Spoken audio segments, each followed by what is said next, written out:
మీనం వారికి కనుక చూసుకున్నట్లయితే మీకు చతుర్గ్రహ పంచగ్రహ కూటములు డిసెంబర్ మాసం నుంచి ఏప్రిల్ మాసం వరకు దశమ స్థానము, ఏకాదశము, ద్వాదశము మరియు రాశిలో సంచరిస్తున్నారు. కాబట్టి ఈ యొక్క గ్రహస్థితిని అనుసరించి మీకు ఎటువంటి ఫలితాలు జరగనున్నాయి, ఏ దేవత ఆరాధన చేసుకోవాలనేటువంటి విషయాలు చెప్తుంది నేనైనప్పటికీ చెప్పిస్తుంది సాక్షాత్ లలిత అమ్మవారిగా భావిస్తూ, ప్రధానంగా ఇక్కడ మీకు ఎప్పుడైతే ఈ చతుర్గ్రహ కూటమి దశమంలో ఉందో డిసెంబర్ మాసంలో ఉద్యోగ అవకాశాలు పెరుగుతాయి, గుర్తుపెట్టుకోండి. ఇక జనవరి మాసంలో కాస్త లాభసాటిగా ఉంటుంది. ఫిబ్రవరి మార్చి మాసంలో మీరు ఎక్కడికైనా వేరే ప్రాంతానికి షిఫ్ట్ అవ్వడానికి చాలా అనుకూలంగా ఉంది. అందులో విదేశాలు కూడా అనుకోవచ్చు. కాకపోతే యుఎస్ రానివ్వకపోతే, యుఎస్లో ఇబ్బంది ఉంటే వేరే దేశాలు బాగానే ఉన్నాయి. కాబట్టి అదేవిధంగా రాశిలో ఎప్పుడైతే ఏప్రిల్ మాసంలో సంచరిస్తుంటాయో కొంచెం ఏలినాటి శని ప్రభావం కూడా ఉంది. కాబట్టి కొంత ఓవర్ స్ట్రెస్ అవుతున్నప్పటికీ కొన్ని విషయాలు అనుకూలంగా ఉంటే పేరు ప్రఖ్యాతులు కూడా తెస్తాయి. అయితే ఇక్కడ ఈ చతుర్గ్రహ కూటమి మరి దశమ స్థానంలో సంచరించేటప్పుడు కలిగేటువంటి ఫలితాలు ఏమిటి? వర్క్లో పడి కొన్ని కమ్యూనికేషన్స్ని మిస్ అవుతుంటాం. అంటే కొంతమందితో మాట్లాడాల్సినవి, కొన్ని సంతానం విషయంలోని, లేనట్లయితే అన్నదమ్ముల విషయంలోని, కమ్యూనికేషన్స్ విషయాల్లో కొన్ని కోల్పోతుంటాడు. అది చెక్ చేసుకోవాలి. మరియు జనవరి మాసంలో ప్రధానంగా మీకు ఏంటంటే ఇక్కడ సర్వసాధారణంగా ఈ రాశి వారికి 4వ స్థానంలో 4వ లగ్నాధిపతి వెళ్ళి కూర్చున్నందుకు రాశి అధిపతి వెళ్ళి ప్రాపర్టీస్ తీసుకోవడం జరుగుతూ ఉంటుంది. కాకపోతే ఈ జనవరి మాసంలో తీసుకునేటువంటి ఆభరణాలు కావచ్చు, వస్తువులు కావచ్చు, ఈ విషయంలో కొంత జాగ్రత్త పడుతూ ఉండాలి. ఇంకా ఫిబ్రవరి మార్చి మాసాల్లో కనుక చూసుకున్నట్లయితే ఇక్కడ కూడా కొంతవరకు నిర్ణయాలు తీసుకునేప్పుడు, అంటే ప్రధానంగా ఈ మాసంలో, అంటే ఈ 4 మాసాల్లో ప్రధానంగా మీరు నిర్ణయాలు, రాజకీయ సంబంధించిన విషయాలు, ప్రాపర్టీస్ తీసుకునేటప్పుడు అందులో రుణ సంబంధంగా తీసుకునే విషయాల్లో కొంత జాగ్రత్తగా ఉంటూ, ఇక ఏప్రిల్ మాసంలో మాత్రం రాశిలో అధిక గ్రహాల నందు కొంత ఏలినాటి శనితో పాటు ఇంకొక 4 పనులు ఎక్కువగా స్ట్రెస్ ఉన్నట్టు ఉంటూ మీకు ఇక్కడ కొంచెం అప్పులు ఇవ్వడం తీసుకునే విషయంలో బికాజ్ ఆఫ్ 6వ స్థానంలో కేతు ఉంది. కాబట్టి ఈ యొక్క విషయాల్లో కొంత జాగ్రత్తగా ఉంటూ మీరు ఎక్కువగా రాజరాజేశ్వరి అమ్మవారి ఆరాధన చేయడము, గణపతి ఆలయాలకు వెళ్ళడం చేయండి. మరి ఈ పంచగ్రహ కూటమి యొక్క ప్రభావం మీ మీద పడకుండా ఉండాలి అంటే ఏం చేయాలి? గుర్తుపెట్టుకోండి, ఇందులో పాజిటివ్ ఫలితాలు ఉన్నాయి, జాగ్రత్తలు ఉన్నాయి. కాబట్టి కేవలం పాజిటివ్ ఫలితాలే మీకు చక్కగా రావాలి. ఎందుకంటే ఎవరికైనా మంచి జరగాలని కోరుకుంటాం. కాబట్టి మీరు నవగ్రహాలలో గుర్తుపెట్టుకోండి, శని, రాహువు, కేతువు, కుజుడు, గురువు, ఈ 5 గ్రహాల దగ్గర వీలున్నప్పుడల్లా దీపారాధన చేస్తూ ఉండండి. Point number 1. రెండవది, చండీ పారాయణం వినడం కానీ, చండీ హోమాలు అవి జరిగే దగ్గరికి కానీ వెళ్తూ ఉండండి. కాస్త అక్కడ కొంచెం స్పెండ్ చేస్తూ ఉండండి. మరియు గోశాలకు వెళ్ళి గోవులకి బెల్లము, క్యారెట్స్, గ్రాసము ఇవి తినిపిస్తూ ఉండండి. మరి ఈ పంచగ్రహ కూటములు మనకి మధ్యలో ఒకసారి గ్రహణం కూడా వస్తుంది దీంట్లో చూసుకుంటే. కాబట్టి గ్రహణ ప్రభావం కానివ్వండి, పంచగ్రహ కూటమి ప్రభావం కానివ్వండి, వేటి మీద దీని ఎఫెక్ట్ ఎక్కువగా పడుతుంది అంటే ఇందులో చాలా అంశాలు ఉన్నాయి. ఇవి ఎలాంటి అంశాలు అంటే మనం ఎప్పుడూ కనీ విని ఎరుగనటువంటి వింతలు, విశేషాలు ఒక 100 సంవత్సరాలు వెనక్కి, 100 సంవత్సరాల ముందుకు విన్నా జరగదు. ఎందుకంటే ఇటువంటి పంచగ్రహ కూటమి ఎప్పుడూ రాలే.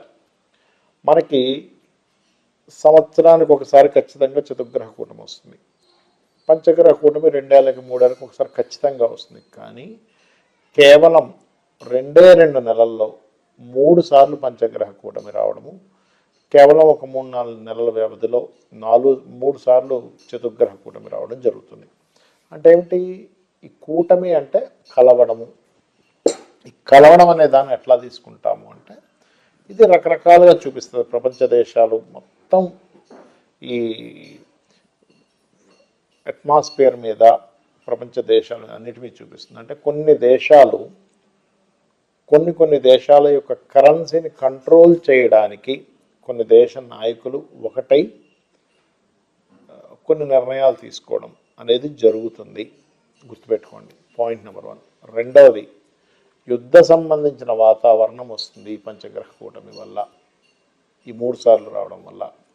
ఇక మూడవది ఏమిటంటే పర్టికులర్గా అనవసరమైనటువంటి గొడవలు, అనవసరమైన అల్లర్లతో పాటు వాతావరణంలో అసలు ఎప్పుడూ కని విని ఎరుగినటువంటి మార్పులు, అది భూకంపాలు అనుకోండి, యుద్ధ మన వర్షాలు అనుకోండి, అంటే తుఫాన్లు అనుకోండి, దీంతోపాటు వాయువులో విషవాయువు సంబంధించినటువంటి ప్రభావం కూడా పడుతుంది. దానివల్ల కొంతకాలం మనుషులు బయటికి వెళ్ళడానికంటే వాయువు అంటే ఎంతసేపు ఓన్లీ కరోనా ఇలాంటిదనే కాకుండా చూడండి, మనం లాస్ట్ టైం కూడా చెప్పుకున్నాం, ఒక 1 month బ్యాక్ ప్రిడిక్షన్ ఇచ్చినప్పుడు ఆ ఫ్లైట్ లాగిపోవడం జరుగుతుందని. ఎందుకంటే వాయువు సంబంధించిన ట్రావెలింగ్స్, వాయు సంబంధించిన ట్రాన్స్పోర్టేషన్స్ మీద కూడా దీని ఎఫెక్ట్ ఉంటూ ఉంటుంది.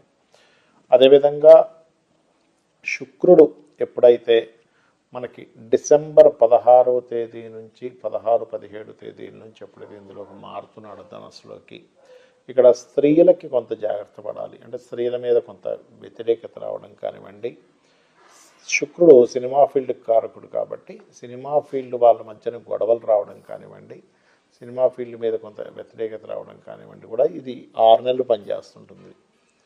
అంటే ఎవరో ఏదో మాట్లాడడం వల్ల గొడవ రావడం, మరియు సినిమా ఫీల్డ్ వాళ్ళకు కొంత యాక్సిడెంటల్ జరగడం, సినిమా ఫీల్డ్ వాళ్ళు కొన్ని విషయాలను ఎదుర్కోవాల్సిన పరిస్థితి రావడం అనేటువంటిది కూడా చూపిస్తుంది.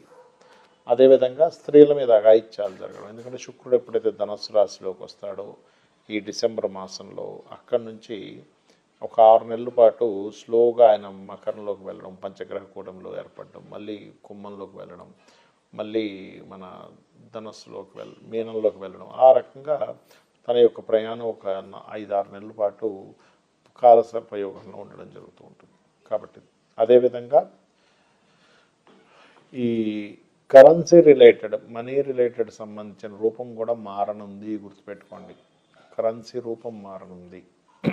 అలాగే మరొక విషయం ఏంటంటే కొన్ని ఈ టెక్నికల్ రిలేటెడ్, టెక్నాలజీ రిలేటెడ్ విషయాల్లో కూడా కొన్ని అద్భుతాలు జరగనున్నాయి, కొన్ని నిధులు కూడా దొరకనున్నాయి. కాకపోతే మనకి చూడండి, ఇప్పుడు అంతరిక్షంలో కొన్ని అంతరిక్ష వాసులు ప్రయాణాలు జరుగుతుంటాయి అంటూ ఉంటారు. అటువంటి వారి నుంచి కొంత ఇన్ఫర్మేషన్ మనం సేకరించడము, వారి నుంచి కొన్ని సిగ్నల్స్ భూమి మీదకి రావడం, తద్వారా కొంతవరకు కొన్ని అంటే ఎప్పటి నుంచో ఎదురు చూస్తున్నటువంటి ఒక కమ్యూనికేషన్ కూడా జరగడం జరుగుతుంది. దీనివల్ల గుర్తుపెట్టుకోండి, మనకి ఈ మధ్య మనం చూస్తున్నాం ఎట్లస్ 3i ఏదో సౌరమండలం నుంచి పాసన అవుతుందని వింటున్నాం. దాని నుంచి కూడా కొంతవరకు మనం నేర్చుకోవడం జరుగుతుంది. బికాజ్ ఆఫ్ అంత పెద్ద వ్యోమగామి అంటారు, అంత పెద్ద ఒక అంతరిక్ష నౌక లాంటిది పాసాన్ అవ్వడం ద ఫస్ట్ టైం మనం చూడడం. కాబట్టి అన్నీ ఎలా ఉంటాయంటే వింతల విశేషాలన్నీ కూడా ఒక 100 సంవత్సరాల తర్వాత కూడా ఇలాంటిది జరుగుతుందా అనే రకంగాను, 100 సంవత్సరాల ముందు కూడా ఇలాంటిది జరుగుతుందా అని. ఎందుకంటే ఇటువంటి కాంబినేషన్ 100 సంవత్సరాలకు ఒకసారి మాత్రమే వస్తుంది.